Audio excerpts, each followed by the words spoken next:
اور ایک کانسٹیبل کو جو ہے شہید دکھا کر کہہ رہے ہیں کہ الزام یہ ہے کہ پی ٹی آئی کے پتھر بازی سے جو انہوں نے پتھراؤ کیا اس پہ یہ زخمی ہوا تھا۔ زخموں کا تاب نہ لاتے ہوئے وہ ایک کانسٹیبل جو ہے شہید ہو گیا، انہوں نے جام شہادت نوش کی۔ یہ سیم وہی واقعہ ہے جو آپ نے دیکھا 9 مئی میں، یہ وہی دہرایا جا رہا ہے، کیونکہ ابھی جو ہے آواز اٹھانا بھی جرم بن گیا ہے۔ ابھی اپنے حقوق اور کے لیے احتجاج کرنا ہمارے ملک میں جرم بن چکا ہے۔ تو سیم وہی سچویشن ہے جیسے کہ 9 مئی انہوں نے احتجاج کیا تھا، بانی P T I Imran Khan کو گرفتار کیا گیا تھا، اس کے حوالے سے یہ جو گرفتاری ڈالی گئی تھی اور کورٹ کے احاطے سے رینجرس والوں نے مار پیٹ کر شیشے توڑ کر عمران خان کو گرفتار کیا، گھسیٹ کر لے گئے تھے عمران خان کو۔ پھر 9 مئی کے دن جو لوگ نکلے، منتشر ہوئے، جنہوں نے احتجاج کیا، جنہوں نے یہ 9 مئی کا پلان بنانا تھا، انہوں نے یہ 9 مئی کا پلان بنا دیا، اور پھر آپ نے دیکھا کہ پی ٹی آئی کا تہس نہس کر دیا، جماعت کو توڑا گیا، جماعت کے اوپر پابندی لگائی گئی، پریس کانفرنس پر پریس کانفرنس ہوتے گئے۔ یہ بھی وہی سیم سچویشن ہے۔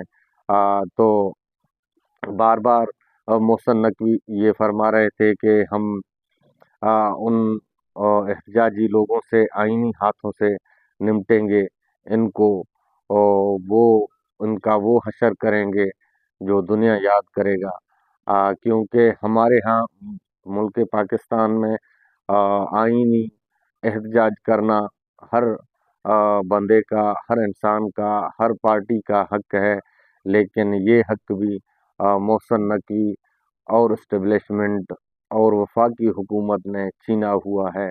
آپ نے دیکھا ہوگا کہ کوئی بھی ایسا واقعہ ہوتا ہے، جسی واقعے کا کوئی بندہ احتجاج کرتا ہے تو احتجاج ان کے گلے میں پڑ جاتا ہے۔ ہاں کہ یہ احتجاج کرنا ان کا حق ہے کہ وہ اپنا حقوق کو مانگے، اور ان سے انصاف نہیں ہو رہا ہے، وہ انصاف مانگ رہے ہیں، لیکن انصاف کے بجائے ان کو جکڑا جاتا ہے زنجیروں میں، ان کو قید کیا جاتا ہے، ظلم پہ ظلم کی جاتی ہے ان پر، انصاف ملنا تو دور کی بات ہے۔ یہاں ایسا ہی ہوتا ہے۔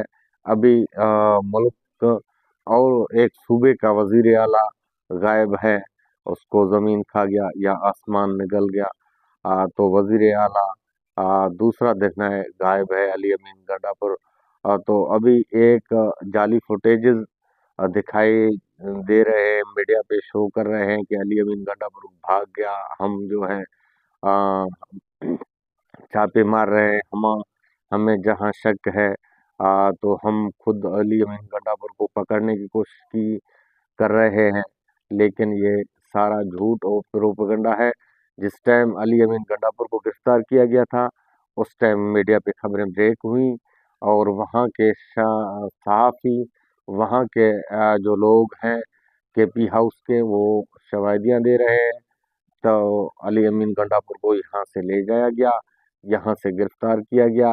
لوگوں کو ابھی پاگل بنایا جا رہا ہے کہ علی امین گنڈاپور ہم نے گرفتار نہیں کیا، علی امین گنڈاپور بھاگ گیا۔ علی امین گنڈاپور جو ہے ڈی چوک پر انہوں نے اپنا احتجاجی ریلی پہنچایا، تو پھر کس کی کال آئی علی امین گنڈاپور کو کہ آئے ہمارے ساتھ مذاکرات کریں؟ تو اسٹیبلشمنٹ کی کال آئی علی امین گنڈاپور کے پاس، تو آئے کے پی ہاؤس میں بیٹھ کر بات کریں گے، بات کر کے اس جلسے کو آپ کا جو مطالبہ ہے وہ مان کر آپ اس ریلی کو ختم کریں، کیونکہ وی آئی پی ڈیلیگیشن ہے ہمارے ہاں، اور اسلام آباد میں شنگھائی تنظیم اور ملک کے وزراء آ رہے ہیں، اس لیے ہم اس جو ہے احتجاج کو ختم کرتے ہیں، آپ کے مطالبات جو ہیں ہم وہ مانتے ہیں۔ پھر علی امین گنڈاپور کو بلا کر پھر علی امین گنڈاپور کو گرفتار کیا گیا۔ ظلم ان کی انتہا یہ ظلم کی حدیں پار کر چکی ہیں۔ اللہ کی لاٹھی بے آواز ہے۔ کبھی تو اللہ کے در انصاف ہوگا۔ مجھے دیجیے اجازت، اپنے میزبان آدم شمانی کو پھر ملیں گے اگلے ولاگ میں، تب تک کے لیے اللہ حافظ۔